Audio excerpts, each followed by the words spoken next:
TV पर रामायण देखकर रावण मतलब अरविंद त्रिवेदी बहुत भावुक हुए। क्या? तुझे कैसे पता?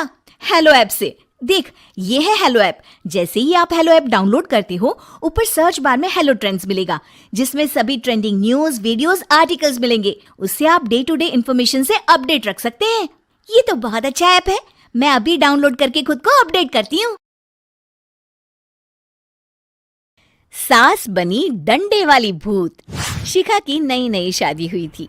उसका मायका और ससुराल दोनों कानपुर में ही थे, इसलिए उससे मिलने उसके भाई अक्सर आते जाते रहते थे। ये बात शिखा की सास मीना को बिल्कुल पसंद नहीं थी। मम्मी जी, आज राहुल भैया आ रहे हैं। कौन? तेरे चाचा का लड़का? जी मम्मी जी। अरे पर वो तो दिल्ली में रहता है ना? हाँ मम्मी जी, उन्हें कल सुबह दिल्ली के लिए निकलना है, तो वो आज मुझसे मिलते हुए कल सुबह यहीं से निकल जाएंगे। हमने तो धर्मशाला खोल रखी है ना। कुछ कहा क्या मम्मी जी? मैंने कहा हाँ हाँ, आने दे तेरे भैया को, जमकर खातिरदारी करेंगे। अब तो कुछ करना ही पड़ेगा, इससे पहले कि मेरा घर धर्मशाला बन जाए। ये कैसी बातें कर रही हो मीना? सच ही तो कह रही हूँ। अभी इसकी शादी को साल भर भी नहीं हुआ और आए दिन इसके घर वाले आ धमकते हैं। अरे तो क्या हुआ, वो इसी शहर में रहते हैं तो हाल चाल लेने आ जाते हैं।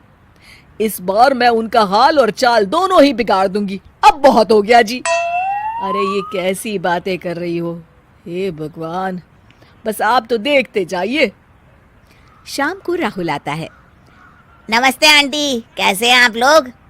हम लोग तो ठीक है, तुम कैसे हो बेटा? मैं भी अच्छा ही हूँ आंटी।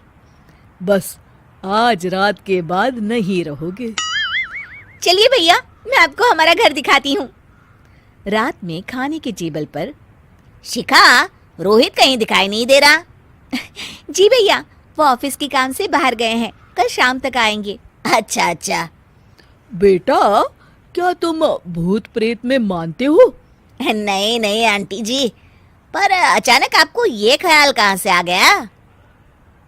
पता नहीं क्यों, कभी कभी मुझे लगता है जैसे रात के समय बैठक में कोई घूमता रहता है। ये आप क्या कह रही हैं मम्मी जी? हाँ, तुम लोग घबरा ना जाओ, इसलिए मैंने आज तक इस बारे में कुछ नहीं कहा। ये आपका वहम होगा आंटी जी, ऐसा कुछ नहीं होता। हो सकता है। चलो अब मेरा सोने का टाइम हो गया है तो चलती हूँ मैं। शिखा बेटा, राहुल के सोने की व्यवस्था वहीं दीवान पर कर देना। जी पापा जी। अब चलिए भी। अच्छा, तो बैठक में सोने वाले हैं साहबजादे। क्या बड़बड़ा रही हो? कुछ नहीं, आप सो जाइए। मीना और महेश के सोने के बाद शिखा और राहुल आपस में बात कर रहे होते हैं, तभी डोरबेल बजती है। अरे आप! सरप्राइज! काम जल्दी खत्म हो गया तो मैं आज ही चला आया। ये तो बहुत अच्छा किया। देखिए राहुल भैया भी आए हुए हैं, आप दोनों का मिलना भी हो जाएगा। कैसे हो रोहित? मैं तो ठीक हूँ भैया। शिखा, मैं भी आज यहीं सो जाता हूँ, राहुल भैया से बातचीत भी हो जाएगी। अच्छा अच्छा, ठीक है। मीना आधी रात को उठती है, कंबल मुंह से पैर तक ओढ़ के डंडा लेके बैठक में आती है और देखती है दीवान पर चादर ओढ़े कोई लेटा हुआ है। देखो तो कैसे मजे से सो रहा है बहन के ससुराल में। मीना ताबड़तोड़ 4-5 डंडे मार देती है। अरे मर गया! अरे बचाओ बचाओ, कौन है? मीना जल्दी से अपने कमरे में भाग जाती है। हे भगवान, ये मैंने क्या किया? ये रोहित कहाँ से आ गया? लगता है ये नालायक राहुल मेहमानों वाले कमरे में सो गया होगा। आज तो इसकी खैर नहीं। उधर बैठक में, अरे क्या हुआ रोहित? मैं बाथरूम में था, तुम्हारे चिल्लाने की आवाज सुनी। पता है भैया, मैं सो रहा था, अचानक से कोई आकर मुझे डंडे मारने लगा। ये क्या कह रहे हो? लगता है तुम भी आंटी की तरह भूत प्रेत में मानते हो। नहीं नहीं भैया, सच में कोई आया था। मैं तो जा रहा हूँ मेहमानों वाले कमरे में सोने के लिए। इस समय अपने रूम में जाऊंगा तो शिखा की नींद खराब हो जाएगी। ठीक है भाई, जाओ तुम, जहाँ तुम्हारा भूत डंडा लेके ना आ सके। थोड़ी देर बाद मीना कंबल ओढ़ के डंडा लेकर मेहमानों वाले कमरे में पहुंच जाती है।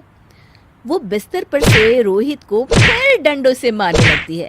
अरे मर गया, अरे मर गया। तू भूत प्रेत में नहीं मानता ना, ये ले अब डंडे खा। हैं?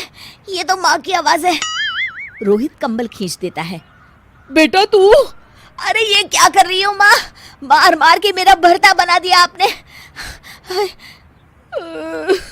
माफ कर दे मेरे लाल, मैंने तो तुझे ही मार मार के लाल कर दिया।